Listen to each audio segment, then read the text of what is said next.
রাজনীতিতে ঠোকাঠুকি কিন্তু চলছে। একজন আরেকজনকে হয় প্রকাশ্যে না হয় অপ্রকাশ্যে উদ্দেশ্য করে ইঙ্গিত দিয়ে আকারে ইঙ্গিতে যেটা বলে সেভাবেই কথা বলছেন। যেমন নাহিদ ইসলামের একটা বক্তব্য কোট করি। তিনি আজকে বলেছেন যে ক্ষমতায় যাওয়ার জন্য সংস্কার এবং বিচার ছাড়াই নির্বাচনকে চাপিয়ে দেওয়া হচ্ছে। অন্যদিকে ফ্যাসিস্ট শক্তিকে পুনর্বাসনের জন্য নানা ধরনের পায়তারা চলছে। আচ্ছা, এটা আজকে তিনি সাভার স্মৃতিসৌধে শ্রদ্ধা নিবেদনের পর সেই প্রাঙ্গণে তিনি বলছেন। আরও কিছু কথা বলছেন, কিন্তু এই কথার মধ্যে এইটা হচ্ছে একদম ডাইরেক্ট কথা। এই যে সংস্কার এবং বিচার ছাড়াই, এটা কে বলছে যে সংস্কার এবং বিচার লাগবে না? এরকম কি কেউ বলেছে? বলেনি। বিএনপিকে বলতে পারেন যে তাহলে কি বিএনপি কি এরকম চায় সংস্কার বিচার লাগবে না, নির্বাচন হলেই চলবে, কারণ নির্বাচন হলেই ক্ষমতা, এরকম কি? তা তো না। বিএনপি যেটা বলছে সংস্কার কখনো শেষ হয় না, এটা চলতে থাকে। যেটা শেষ হয়ে যায়, সংস্কারের কাজ শেষ হওয়া, সেটা কোনো সংস্কার না।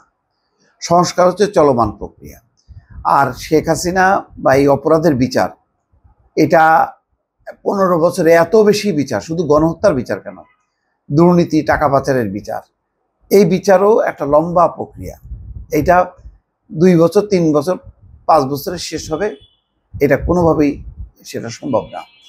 এটা লম্বা বিচার। তাহলে এর দুটোই তো চলমান প্রক্রিয়া। নির্বাচনের সাথে তাহলে সংঘাত বাঁধতেছে কেন? বাধার তো কথা না। কিন্তু এইটা কিন্তু খুব মানে সুকৌশলে বিএনপির উপর চাপানো হচ্ছে, যেটা বিএনপি কখনো বলেনি। 1। 2 নম্বর হচ্ছে ফ্যাসিস্ট শক্তিকে পুনর্বাসনের জন্য নানা ধরনের পায়তারা চলছে। কিভাবে? ওই যে বিএনপির মানে রিফাইন্ড আওয়ামী লীগ নির্বাচনে আসুক, সেটাকে কি করা হবে? আওয়ামী লীগকে নিষিদ্ধ করা হবে আনুষ্ঠানিকভাবে। ডক্টর মোহাম্মদ ইউনূস পারবেন যে নিষিদ্ধ আওয়ামী লীগকে নিষিদ্ধ? পারবেন না। কি করতে পারবেন? তিনি যেটা করতে পারেন, ওই যে বিচারটা করতে পারেন। কার বিচার?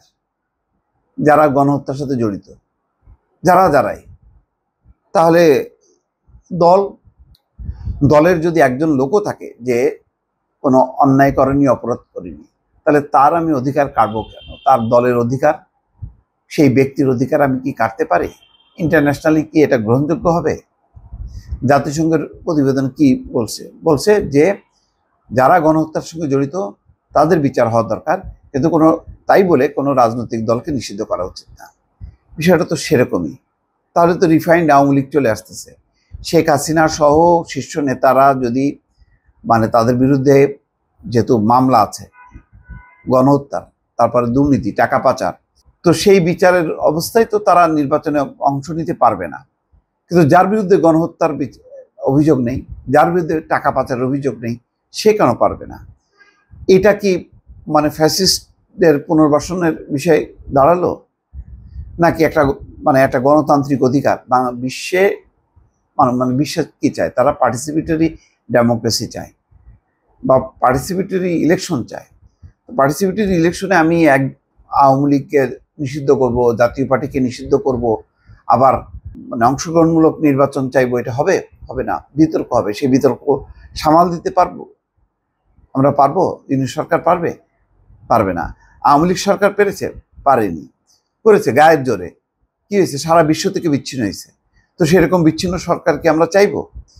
এই জায়গাগুলোতে রাজনৈতিক একটা সমঝোতা হওয়া দরকার। এখন আমি যদি ইচ্ছা করে চাপাই দেই যে ফ্যাসিস্ট শক্তিকে পুনর্বাসনের চেষ্টা করতেছে বিএনপি বা অন্যরা চুপচাপ আছে, তারা বোধহয় ওই পায়তারা করতেছে, এটা করলে রাজনৈতিকভাবে বিভেদ বাড়বে, এটা সমঝোতা বাড়বে না। আর একটা বলছে যে শিরোনামটা যদি বলি, ৭১ আর ২৪ আলাদা কিছু নয়। হ্যাঁ, অবশ্যই এটা সঠিক কথা বলছে। ৭১-এর যে স্বাধীনতা মুক্তিযুদ্ধের চেতনা, সেই চেতনার আলোকে মানুষ ২৪-এ তার অধিকার আদায়ের জন্য এবং স্বাধীন ভোট, স্বাধীন নির্বাচন এবং একটা গণতান্ত্রিক সোসাইটি বিনির্মাণের যে আকাঙ্ক্ষা মুক্তিযুদ্ধের মধ্যে ছিল, সেই আকাঙ্ক্ষার আলোকে ২৪-এ গণ অভ্যুত্থান সংঘটিত হয়েছে।